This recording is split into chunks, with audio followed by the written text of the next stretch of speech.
Bonjour, bonsoir à tous, vous qui regardez les vidéos, que ce soit le jour ou la nuit, ici DVD Pro Catch slash Mister Review. Et maintenant, je m'attaque cette fois-ci du côté de la TNA, donc oui, ça démarre très vite avec un nouveau show de la TNA qui s'intitule tout simplement TNA Slammiversary 2025, qui s'est déroulé selon les dires à Elmont, de côté de Long Island, de l'État de New York, si j'ai bien compris. Mais en tout cas, c'est sûr, c'est l'endroit auquel il accueille tout simplement Slammiversary, sur l'île de Manhattan, si je préfère puis dire. Un show plutôt bon, j'ai vu quelques positifs et un petit peu moins de négatifs, mais apparemment, c'est un show vraiment bon. Donc voilà tout. Mais avant qu'on s'attaque à la carte principale, comme d'habitude avec la TNA, comme la AEW, Ring of Honor et j'en passe, eh bien on va s'attaquer du côté du pré-show. Et dans le pré-show countdown de la TNA, il n'y a que 3 matchs dans le pré-show. Eh bien évidemment je vais vous citer la première, et la première c'est pour tout simplement les titres par équipe féminin des knockouts de la TNA, entre The Team by Elegance Brand, donc équipe composée de Ash by Elegance et Hater by Elegance, accompagné par deux personnes évidemment, M by Elegance et The Personal Concierge, et qu'ils affrontent The Inspiration, donc les anciennes Iconics, Cassidy, anciennement Peyton Royce, et Billy Kay, enfin Jessica McKay, anciennement Billy Kay. Voilà, vous avez compris. Désolé si j'ai un peu raté le début, mais vous avez compris. Je crois que ça fait 2 ou voire 3 ans qu'elles ont arrêté de catcher, tout simplement parce que on sait que maintenant elles sont toutes les deux mères de famille de leurs conjoints respectifs. Et maintenant, c'est le moment pour eux de prouver à quel point elles sont de retour et qu'elles sont pas autant rouillées qu'on peut le prétendre. Et du coup, le match et l'affrontement entre 4 femmes, si on ajoute la troisième, plus, plus les circonstances, un match de, on va dire, de personnes certes magnifiques, mais qu'ils ont du mal à se départager, tout ça pour une simple petite guéguerre, et avec le titre qui est aussi dans l'équation. Dans le match, j'ai remarqué qu'il y avait pas mal de mal-coordination du côté de l'équipe Élégance, alors que du côté de l'inspiration, c'est bah, un petit peu rare pour être honnête, mais il n'y a pas eu ce petit problème-là. Et pourtant, malgré que le match était un petit peu bon, je ne vais pas vous le mentir, malgré les différentes coordinations qu'il y a eu plus du côté de l'équipe adverse que l'autre, et là je parle bien du côté de la team Élégance, eh bien pourtant c'est quand même c'est quand même elle, pardonnez-moi, qu'elle remporte le match en faisant le pin sur l'une des deux, mais en remportant le match et en conservant les titres féminins par équipe des knockouts de la TNA, tout simplement. Victoire des By Elegance, et on va laisser peser au deuxième match cette fois-ci. Un match simple, et c'est pour moi un petit peu un match random, comme je pourrais le qualifier, entre The Hometown Man contre Eric Young, accompagné par Judas Incarius et Travis Williams. Alors tout simplement, Eric Young a décidé de faire tout d'abord une promo pour insulter les gens de New York, et en glorifiant son pays qui est le Canada.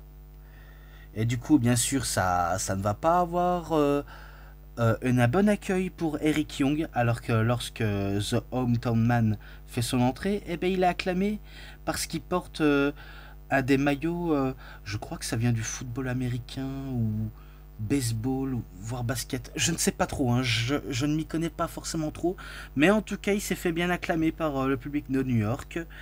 Et après diverses péripéties dans l'entourage de Eric Young, c'est tout de même The Hampton Man qui arrive à surprendre Eric Young en faisant le pin surprise à Eric Young, donc le fameux petit paquet, de manière très très surprenante, et qui remporte le match et qui va dans le public pour célébrer avec le public new-yorkais. Maintenant, le dernier match du pré-show, et c'est un match par équipe de 3 contre 3, donc un match à 6, entre The Rope Breakers, équipe composée de The Real One, donc anciennement Enzo Amore, avec, attention, le fils de Umaga, Zilla Fatou, et celui que malheureusement je ne le connais pas trop et que je pense en avoir pas trop grand chose à faire, mais il s'agit bien sûr de Josh Bishop. Face à eux, ils ont de toute façon les catcheurs mieux établis de la TNA, Steve McLean, Jake Something et Mance Warner, accompagnés par Steve Delander. Donc oui, ça fait bizarre de voir Enzo Amore, même s'il se fait appeler The Real One, donc l'unique, le seul et unique vrai quoi, qui apparaît à la TNA, et je sais pas si c'est pour une seule apparition et basta, un peu comme avec Matt Riddle, enfin on sait jamais, mais ce qui est sûr c'est qu'il nous a sorti l'une de ses fameuses catchphrases auxquelles il avait l'habitude de dire du côté de la WWE quand il était avec Big Cass, donc Big Bill, W. Morrissey, j'en passe des noms, mais ce qui est sûr c'est que il n'a pas perdu l'une de ses fameuses catchphrases et que ça lui suit directement même dans les fédérations indies. Donc, my name is a real one, and I am of the certified G and the butterfly stallone, and you can't beat that. Badaboom, with the real guys in the room, how you doing? Donc, vous avez compris, mon nom est The Real One, donc le seul vrai, même si je préfère Enzo Amore, et je suis un G certifié et un incroyable étalon, et ça s'apprend pas, et badaboum, les vrais gars sont dans la place, comment ça va? Donc voilà comment la traduction littérale, et il poursuit en disant who is a couple-ish? Is couple-ish? Donc l'une de ses c'est on va dire l'une de sa répartie auquel il adore ajouter regardez ce qu'on a en face de nous, un couple de haineux, et puis par la suite il suit un long monologue en promo tout en mentionnant tout simplement Josh Bishop et aussi Zilla Fatou. Et puis il conclut avec There's only one word to destroy you, and I better spell it for you. S-A-W-F-T, soft. Donc en gros, il poursuit avec et on n'a qu'un seul mot pour vous démolir à vous tous quand on vous aura mis une sacrée pâtée. Donc S-A-W-F-T, soft. Même si on pourrait qualifier ça de mou. Voilà comment il pourrait caricaturaliser ce cher Real One, en sachant qu'il a un titre de millions de dollars. Donc ça c'est une inspiration au million de dollars man Ted DiBiase, je suis presque sûr. Et du côté, Zilla Fatou, il est champion d'une autre compagnie, mais en tout cas il est marqué le chiffre 4. Je n'ai pas la ref à propos de cette structure, mais il est champion et il va un petit peu partout pour catcher. Et concernant ce match-là, je n'ai pas vu le temps passer, et il faut savoir que c'était le matin, quand je regardais tout simplement, et quand je me servais du café et un céréal, tout simplement pour me requinquer, eh bien, je voyais déjà le match qui était terminé, et j'étais en mode, what? Quoi? C'est déjà terminé? Donc, j'ai pas forcément trop forcément vu, mais il y a eu des enchaînements trop rapides de la part de Zilla Fatou, Josh, Bishop et Real One avec Steve McLean, Jake Something et Mance Warner. Bref, ça s'est enchaîné par-ci par-là, et pourtant ça se conclut avec The Real One qui remporte le match avec son équipe, et voilà. pas grand chose à citer, si ce n'est que maintenant on passe à la carte principale. Et c'est un match simple, tout simplement, entre Mustafa Ali par son équipe de The Four. Bref, j'en passe de nom, j'ai pas envie de me prendre trop la tête. Avec, accompagné bien sûr par Jason Hodge, John Skyler et Tasha Steelz. Et qu'il affronte tout simplement Cedric Alexander, qui a signé très récemment du côté de la TNA. Pourtant, j'étais presque persuadé qu'il irait du côté de la EW. Mais il n'est pas forcément décidé à aller dans cette promotion de Tony Khan. Pour le moment. En tout cas pour le moment. Donc les deux, ils sont en train de nous ressortir les fameux classiques qu'ils ont sortis du côté de la WWE, que ce soit à WrestleMania 34 ou à l'époque quand c'était diffusé 205 Live, auquel j'arrêtais pas de regarder chaque semaine. Et Cedric Alexander et Mustafa Ali en ont sorti le meilleur de eux-mêmes, ça c'est sûr et certain. Mais dans un contexte à peu près différent. En tout cas, ce qui est sûr, c'est que les deux, ils ont à peu près changé de mode opératoire en tant que babyface ou heel. Et aussi au niveau de l'apparence du côté de Alexander. Vu comment maintenant il n'est... C'est pas qu'il a régressé, selon moi, il n'a pas du tout régressé du tout. Après, ça dépend, les avis divergent de ceux qui ne visionnent pas comme moi je le visionne. Mais c'est juste qu'on va dire les deux, à l'heure actuelle, ils sont à peu près différents et il est fort possible qu'ils ont changé de cap. Donc on va dire les termes. Et ce qui est sûr, c'est qu'on a été servi du catch champagne digne de l'époque Cruiserweight. Et ce qui m'a un petit peu effrayé à propos de Mustafa Ali, c'est quand il a voulu faire un topé suicida et qu'au moment où il a donné un peu trop d'élan, il a mis un peu trop les gaz, il a failli se tuer avec ce topé suicida, à tel point que j'ai cru qu'il allait tomber sur la tête. Et là j'étais en mode, oh là là là là, putain, il a mis trop de gaz. Il a mis trop de gaz à effectuer ce manœuvre assez périlleux. Même s'il y avait son staff pour amortir sa chute. Mais quand même, on a failli frôler le pire, si vous voulez mon humble avis. Et pourtant, ça a l'air qui va bien dans ce match. Et que ça poursuit. Les deux enchaînent trop grave. Ça enchaîne des coups sur coups, prise sur prise. Et puis il va y avoir un moment auquel l'entourage de Mustafa Ali va s'en mêler. Et Alexander n'aura pas le choix de se débarrasser de 1 à 1.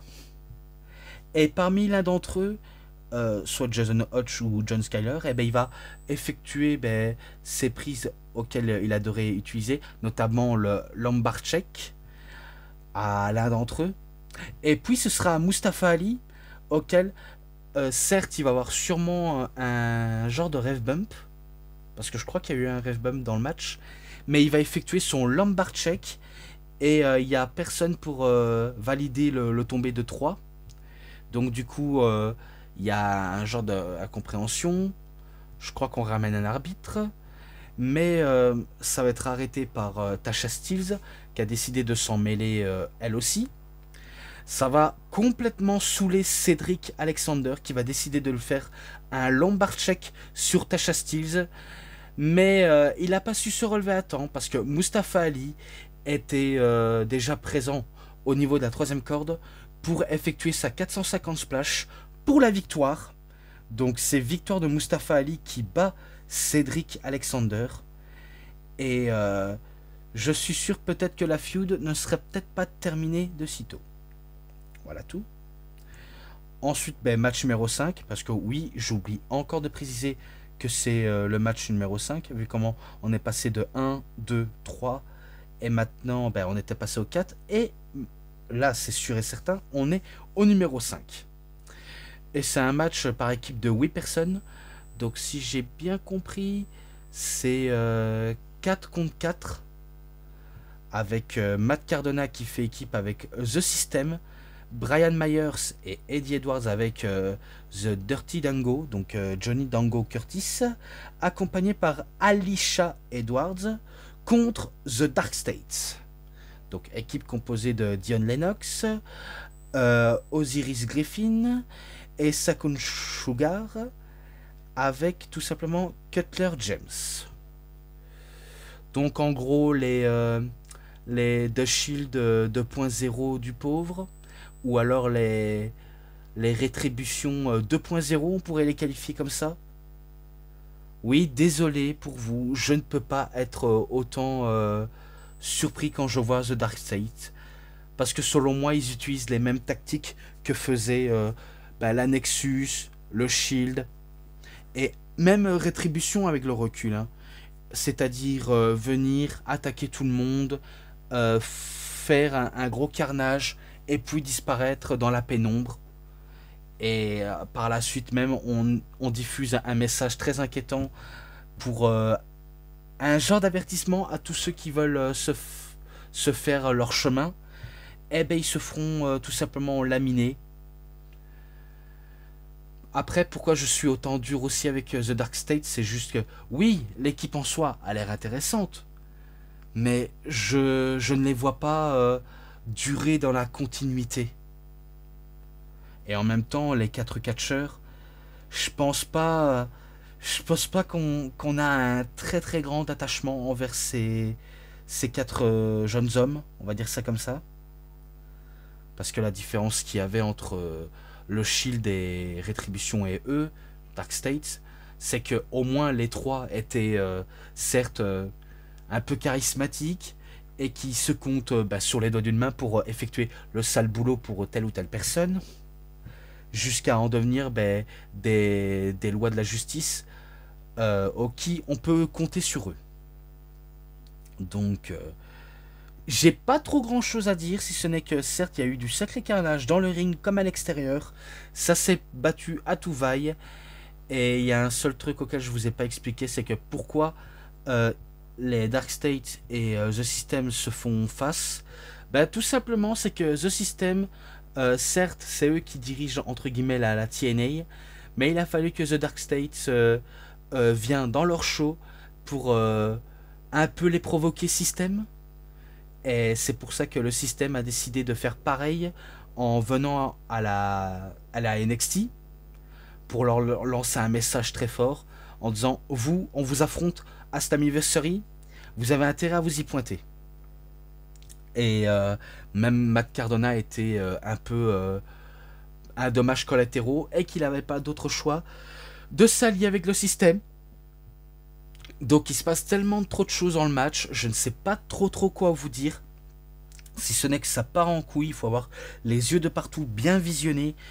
Et des coups par-ci par-là. Et pourtant, je dis bien et pourtant, ça reste tout de même The System et Matt Cardona qui arriveront à battre The Dark States. Peu importe qui sera le sacrifice ultime pour faire le pin, peu importe quel des 4, si ce n'est que voilà, on sait que c'est victoire de Cardona et The System et j'en passe. Donc ouais, ça envisage pas forcément très bon pour The Dark States, et que c'est peut-être le début du descente aux enfers, hein, qui sait. Soit ils vont remonter la pente, soit la descente aux enfers ne fait que commencer. Bon, après, je serais impressionné de The Dark States s'ils ont, on va dire, un truc aussi spécial et s'ils arrivent à franchir le haut du palmier. Mais pour l'instant, ce n'est pas encore le cas. Voilà tout. Maintenant, match numéro 6. C'est encore un match simple, mais une rivalité entre deux anciennes amies qui s'entendaient vraiment au début, ou alors au tout départ, si vous voulez faire plus court ou plus simple. Eh bien, il s'agit tout simplement de Indi Hartwell contre Tessa Blanchard, accompagnée par Victoria Crawford. Donc oui, comme je vous l'ai dit, c'est un match auquel les deux, certes, au fil des ans, elles ont été amies, très très proches, et que par la suite, quand l'une des deux a tracé son chemin, je parle bien de Indi Hartwell, quand elle est allée à la WWE, eh bien, Tessa Blanchard a dû cartonner à elle seule à la TNA, enfin anciennement Impact, auquel, ben, quelque part, qu'on le veuille ou non, et qu'on l'apprécie ou pas, elle a un petit peu, ben, quelque part, révolutionné quelques personnes, en gagnant le titre mondial de la Impact. Il y en a qui ont très très mal vécu cette période-là, et qu'il y en a qui ont arrêté de regarder quand elle a remporté le titre TNA. Mais après, il y en a qui sont restés fidèles au produit et qui n'ont pas forcément trop lâché.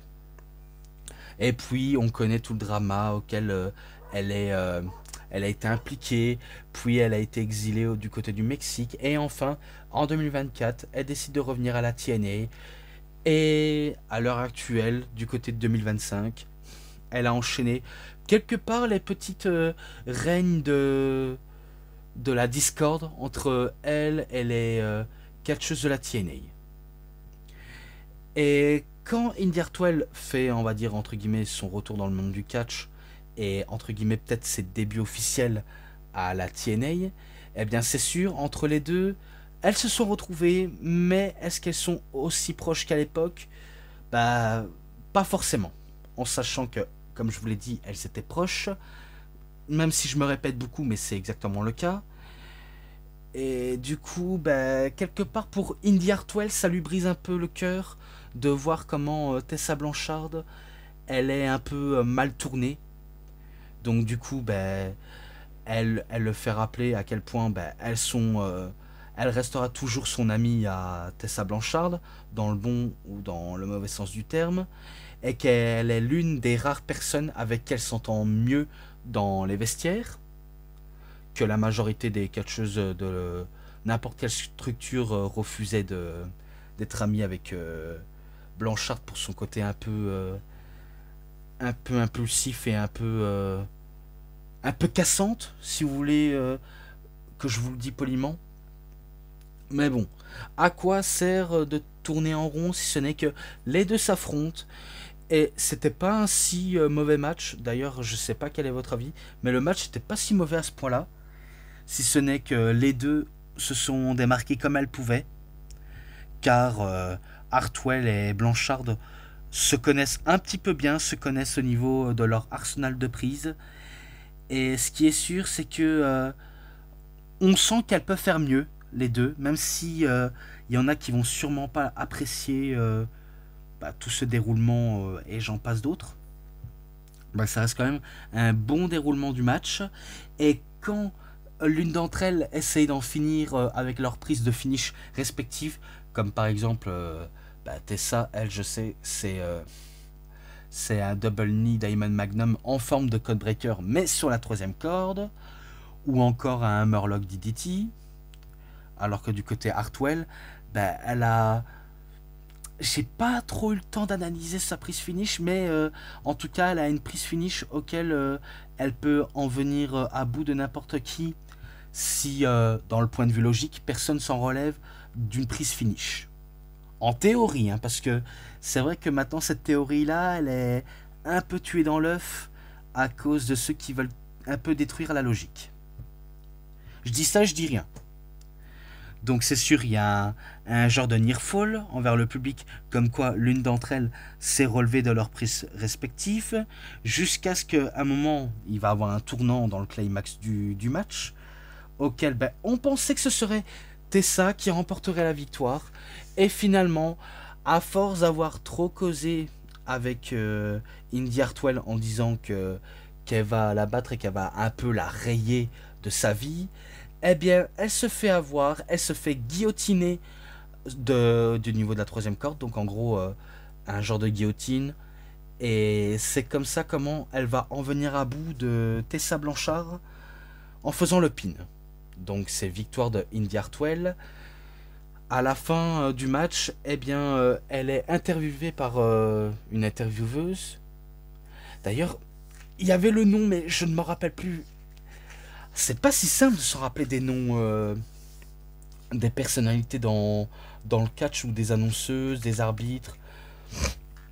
J'en passe des choses, c'est vrai que c'est assez compliqué.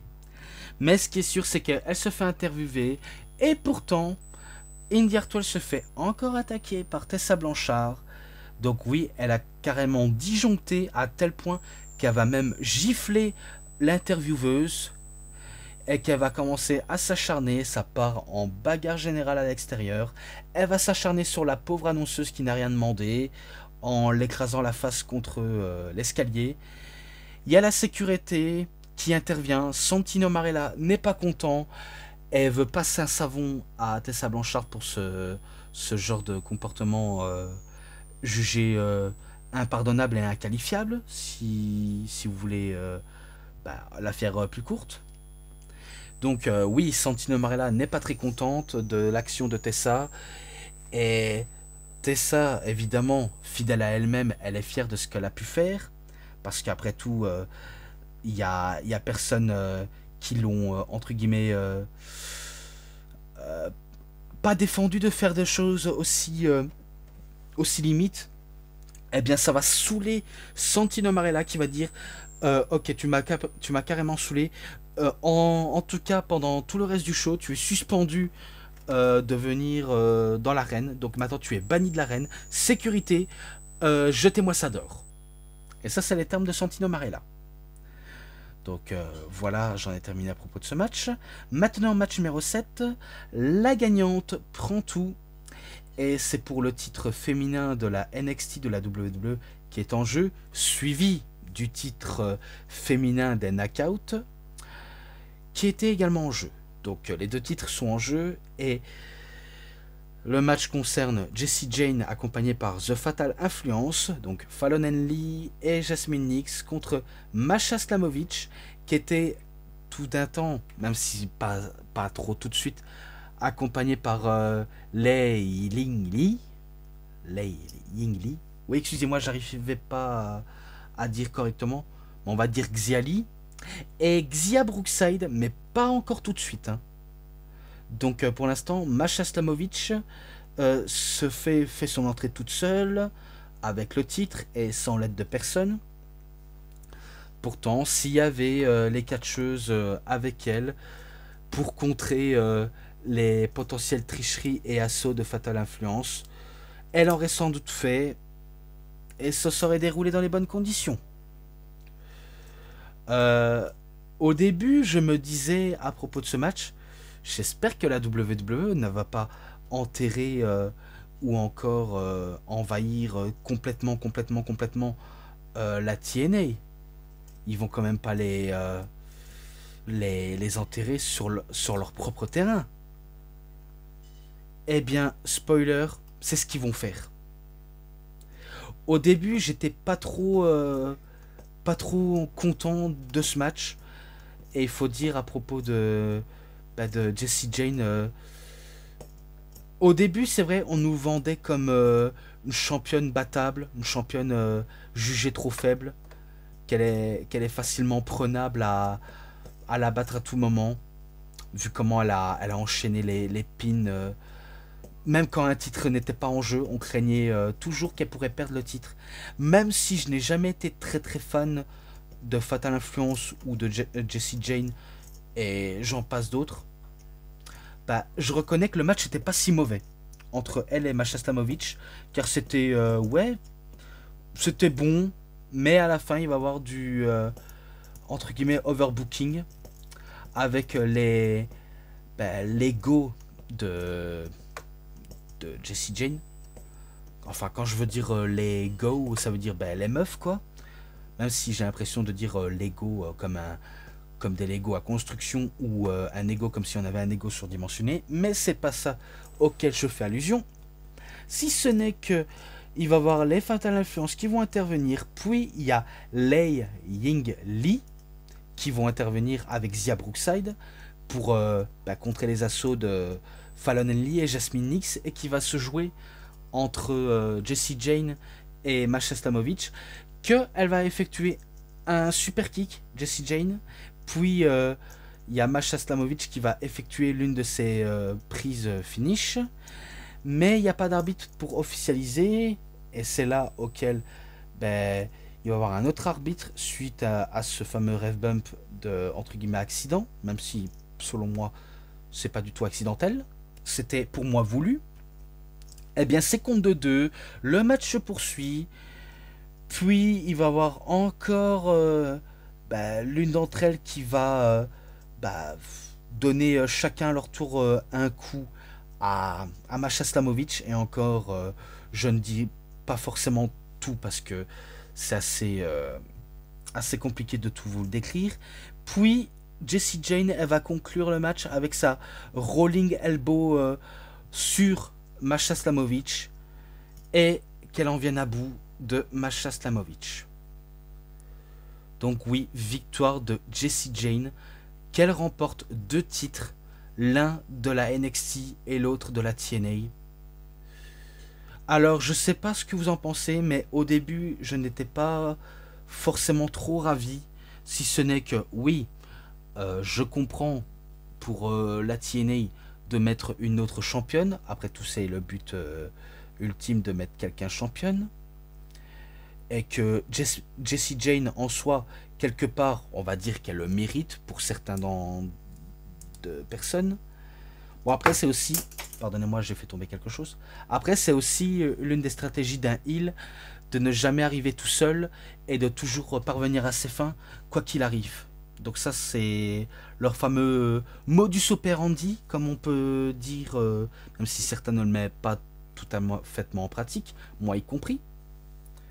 Bah, il y en a que ça va les déplaire, il y en a que ça va pas du tout leur plaire du tout. Et tout ce que je sais, ben, ça va permettre à Jessie Jane de dire regardez-moi, je suis la double championne suprême entre TNA et NXT et que je vous ai choqué en battant la championne préférée de la TNA, comme je vous ai choqué en battant Stephanie Vaquer pour le titre NXT, et surtout je vous ai choqué parce que j'ai battu Jordynne Grace. Donc c'est sûr, elle va se faire parler d'elle et qu'elle son règne en tant que double championne ne fait que commencer. Voilà, c'est tout. On ne peut rien faire et on va voir à quoi ça peut donner. Voilà.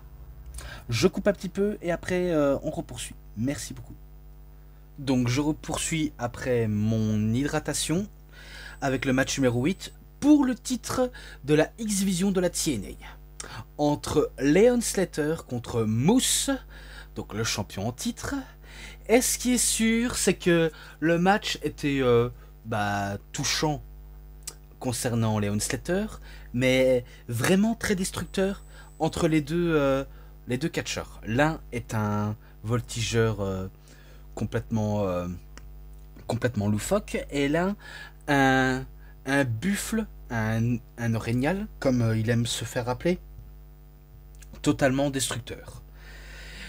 Et ça va s'envoyer des énormes grosses prises auxquelles j'ai remarqué, puis des prises aériennes de la part de Leon Slater. Et là on se dit, ah, est-ce que c'est peut-être le moment de gloire de Leon Slater? Ou alors est-ce que tout doit dépendre de Moose, en sachant que Moose, avec un seul spear, il est capable de faire toute la différence. D'ailleurs, à un moment dans le match, il va utiliser son fameux spear, hein, très dévastateur. Mais ce sera uniquement compte de 2. Et là, on se dit, what? Il arrive à se relever? Donc ça veut dire le match continue. Est-ce qu'il y a de l'espoir? Est-ce qu'il va pas avoir l'équipe de ce système qui vont mettre son petit grain de sel? Eh ben, heureusement que... Peut-être que oui, peut-être que non. Mais ce qui est sûr, c'est que Leon Slater a tenu carrément jusqu'au bout.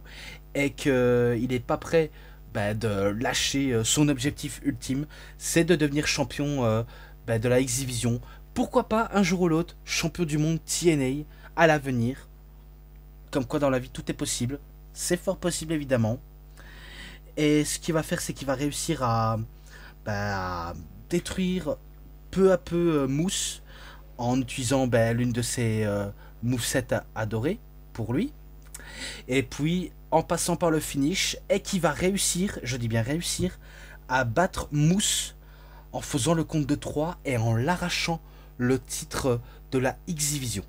Donc, c'est victoire de Leon Slater qui bat Moose, qui devient champion X-Division. Et à la fin du match, bah, l'arbitre était prêt à donner le titre à Leon Slater, mais Moose refuse que l'arbitre lui donne le titre, vu comment c'est lui-même, Moose, qui va lui donner en personne le titre de la X-Division. Il va le mettre autour de la taille, puis un petit check, il s'en va justement du ring, et puis ça laisse Leon Slater à célébrer avec le public. Et puis après la célébration, eh bien on a une musique qui retentit. Get ready to fly. I am. You are, who I am. You are, who I am. Donc oui les amis, The Phenomenal One, AJ Styles, est de retour à la TNA après plus de 10 voire même 11 ans qu'il avait quitté la TNA suite à un dernier run, certes qui avait été un peu sulfureux entre un mini bon run, puis à la fin la déchéance totale à la TNA, à l'époque où c'était encore dirigé par Dixie Carter, Eric Bischoff, Hulk Hogan et même Vince Russo, et qu'à l'époque c'était une période assez triste pour la TNA.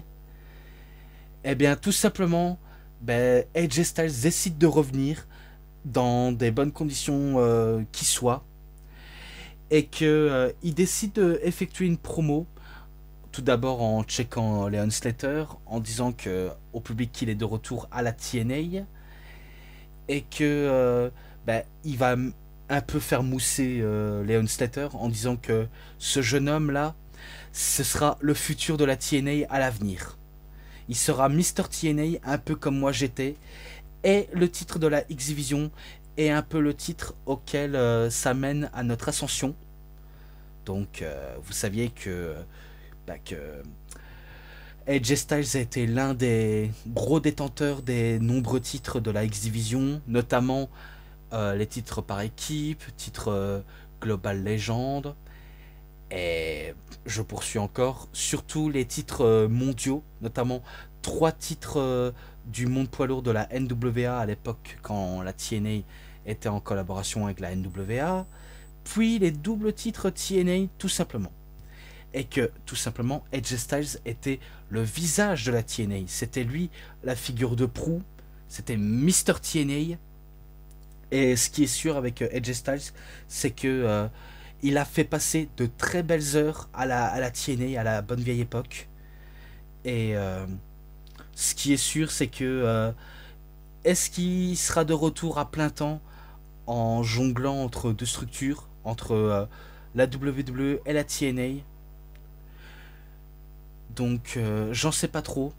Mais ce qui est sûr, c'est que dans l'ère de Triple H actuellement, selon moi, et ça c'est que mon avis personnel, AJ Styles n'est pas si bien utilisé comme on l'espère.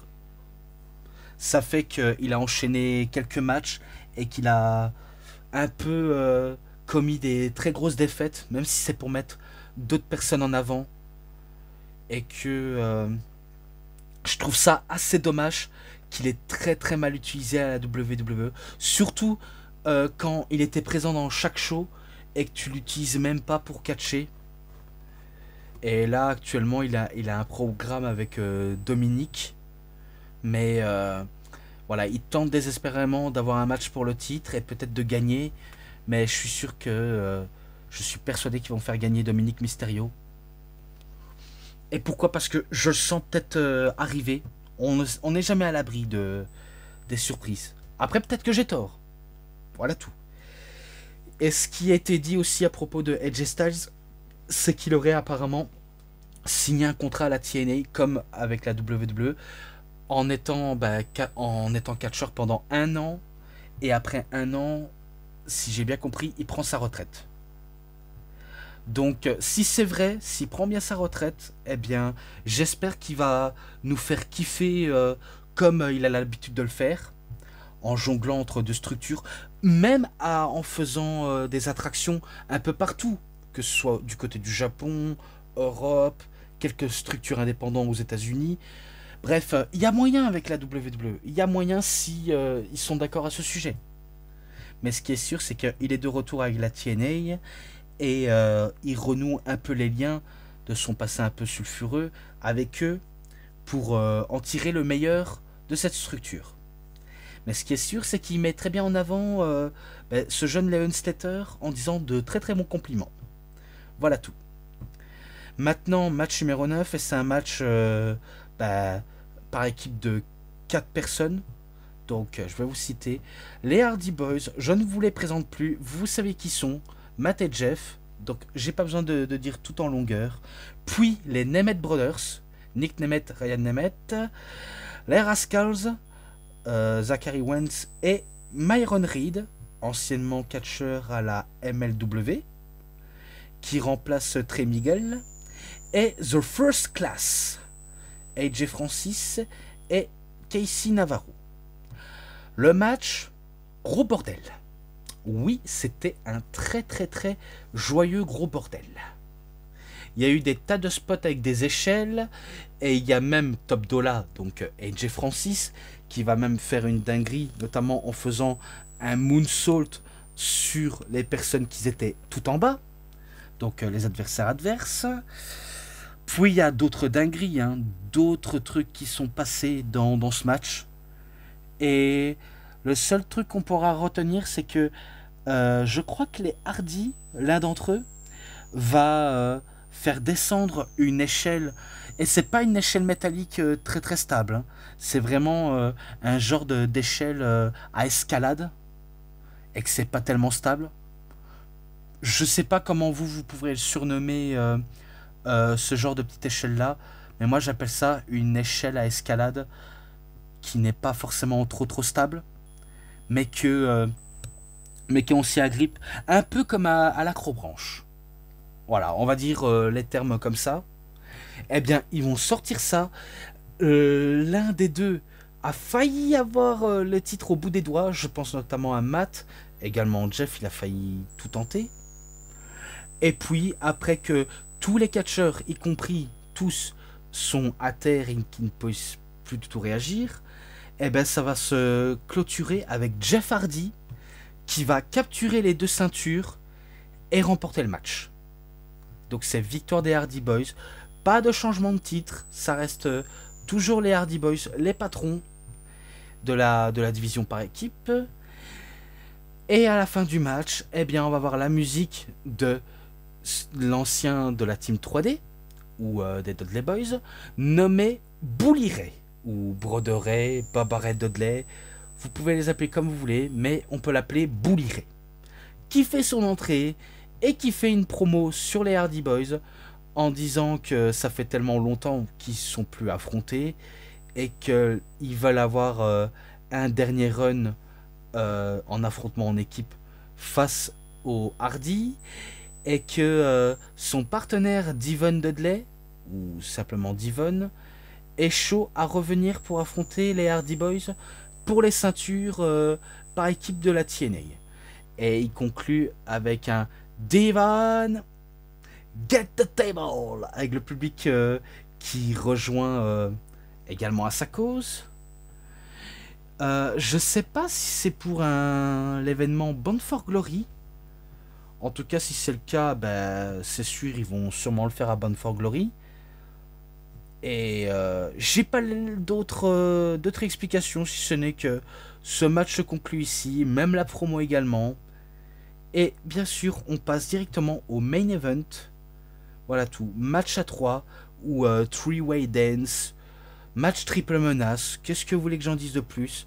Pour le titre du monde de la TNA, entre Tricky Willie, Trickeney, Hollywood Trick, donc vous avez compris, Trick Williams contre Joe Hendry et contre Mike Santana.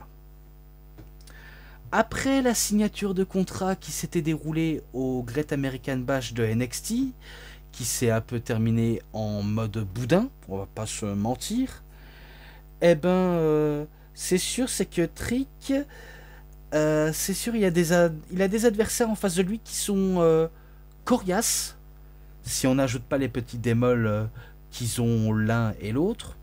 Je parle bien parfois de Joe Hendry, que ça lui arrive de faire des petites erreurs, mais voilà, rien de bien méchant. Et quant à Mike Santana, ben, vu comment c'est un gars qui dit vrai et qui veut tout simplement le titre, le reste n'a aucune importance, mais il veut le titre pour faire plaisir au public de la TNA, à la TNA seulement, et également pour sa famille et surtout pour sa fille qui le cite dans à chaque fois quand il monte sur le ring et quand il fait une promo. Donc il veut à tout prix capturer ce qui semble de juste pour lui.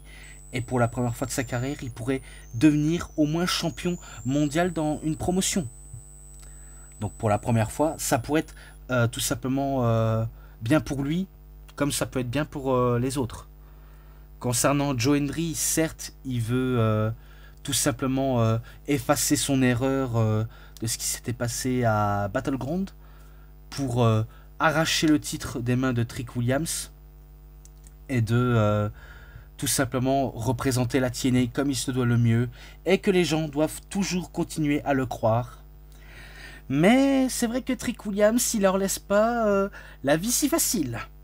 Et au niveau de sa sincérité de Trick Williams, je doute qu'il a forcément un rapport avec Dark State, même s'il se revendique comme quoi j'en suis pour rien au propos de l'attaque des Dark State, car eux aussi ils ont failli m'attaquer par le passé. Ah, c'est peut-être parce que ils t'ont attaqué par le passé que tu as forcément un lien avec eux. Et oui, donc faut pas non plus prendre trop les gens pour des billes. On peut capter directement la supercherie. Donc ça c'est mon simple avis auquel je pourrais tout simplement en dire. Il y a eu des tas de trucs passés.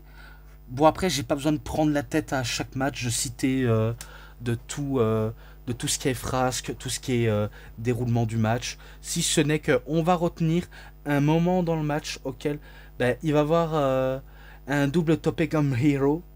Je crois que c'est Mike Santana ou Joe Hendry qui va effectuer ce mouvement et que les deux, bien sûr, ils vont l'attraper parce que c'est le but dans le catch. Et que Trick Williams, il va commencer à simuler une blessure au niveau du genou. Donc il le vend tellement bien qu'on croit réellement qu'il est blessé. Donc limite, il est en train de nous faire une Seth Rollins. Et dans la simulation, je peux aller encore plus loin. Il est en train de nous faire une Neymar ou une Ronaldo pour le point de vue footballistique. Quand Neymar faisait semblant d'avoir mal au genou, donc il faisait ah j'ai mal au genou, je peux pas continuer, oh merde, je peux pas. Donc c'est sûr les médecins viennent checker et t'as Trick Williams qui vend tellement bien qu'il fait genre qu'il a mal, mais il faut avoir du pif pour capter les mauvaises intentions de Trick Williams. Parce que oui, ça va se jouer entre Joe Hendry et Mike Santana, qui vont enchaîner l'un de leurs prises. Il y a le Standing Ovation Believe Chokeslam de Joe Hendry. Et il y a aussi la genre de Lariat. Je sais plus comment il est appelé, mais en tout cas, il a sa Lariat auquel il a donné un nom. Mais très dévastateur. Et ça, c'est quelques minutes après, hein, pendant le climax. Quand Mike Santana effectue sa Lariat de la mort pour essayer de faire le pin sur Joe Hendry, t'as Trick Williams qui arrive, qui balance Mike Santana, qui fait le pin sur Joe Hendry et qui repart la victoire en volant le match, en restant toujours champion de la TNA, en foutant une sacrée clim dans la salle. Donc oui, vous avez compris, c'est victoire de Trick Williams et par l'ajout de Carlos Silva, donc le président de la TNA, qui lui donne gentiment le titre et que il célèbre avec lui, tout en étant fier de sa connerie, en disant qu'il a bien fait de faire croire à toute cette bande de neuneux comme quoi il a fait semblant d'être blessé.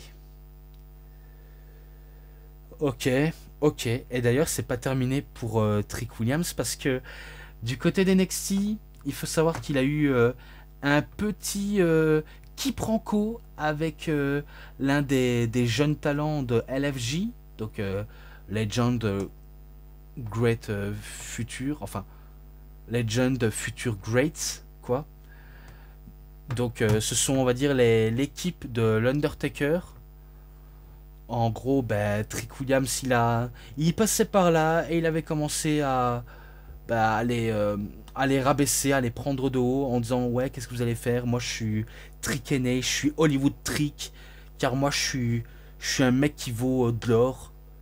Donc, il a commencé à faire le malin, Trick Williams, et c'est remonté aux oreilles de l'Undertaker, qui a très très mal pris, comme quoi on pouvait s'en prendre à ses petits protégés. Et du coup, ben, il a laissé un tweet en disant que, euh, que ce soit le résultat, qu'il soit champion de TNA ou pas, c'est sûr, il va en rendre des comptes à Trick Williams.